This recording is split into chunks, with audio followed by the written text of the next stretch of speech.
Hello दोस्तों, नमस्ते। जय माता दी दोस्तों। आप लोग कैसे हैं दोस्तों? उम्मीद है अच्छे होंगे, मस्त होंगे, स्वस्थ होंगे। दोस्तों मैं एक देवी जी का पचरा गा रही हूँ। अगर आप लोगों को अच्छा लगे तो कमेंट बॉक्स में ज़रूर बताना। कोई गलती भी हुई हो तो बताना, हम सुधार कर लें।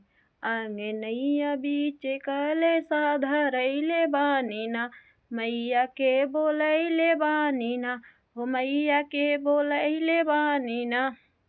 नैया बीचे कलशा सजैले बानी ना, मैया भवानी के बोलैले बानी ना, मैया भवानी के बोलैले बानी ना।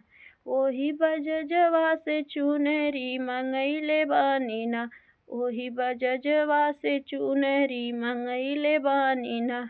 मैया भवानी के चढ़ैले बानी ना, मैया दुर्गा के चढ़ैले बानी ना। अंगनैया बीचे कलशा धरैले बानी ना, ओ अंगनैया बीचे कलशा सजैले बानी ना, मैया दुर्गा के बोलौले बानी ना। ओही मलिनिया से फूलवा मंगैले बानी ना, ओही मलिनिया से फूलवा मंगैले बानी ना, मैया के चढ़ौले बानी ना, मैया भवानी के चढ़ौले बानी ना। अंगनैया बीचे कलशा धरैले बानी ना, अंगनैया बीचे कलशा सजैले बानी ना, मैया दुर्गा के बोलैले बानी ना, हो बोलैले बानी ना।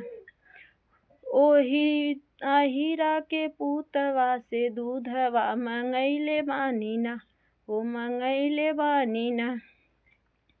मैया के खीरिया बना के चढ़ैले बानी ना, हो चढ़ैले बानी ना। अंगनैया बीचे कलशा सजैले बानी ना, हो सजैले बानी ना, मैया दुर्गा के बोलैले बानी ना। ओही सोनरा से टिकवा गढ़ैले बानी ना, हो टिकवा गढ़ैले बानी ना, मैया दुर्गा के पहिनैले बानी ना, मैया भवानी के पहिनैले बानी ना। अंगनैया बीचे कलशा सजैले बानी ना, हो सजैले बानी ना। अंगनैया बीचे कलशा धरैले बानी ना, मैया भवानी के बुलैले बानी ना। कैसा लगा दोस्तों? कमेंट बॉक्स में ज़रूर बताना।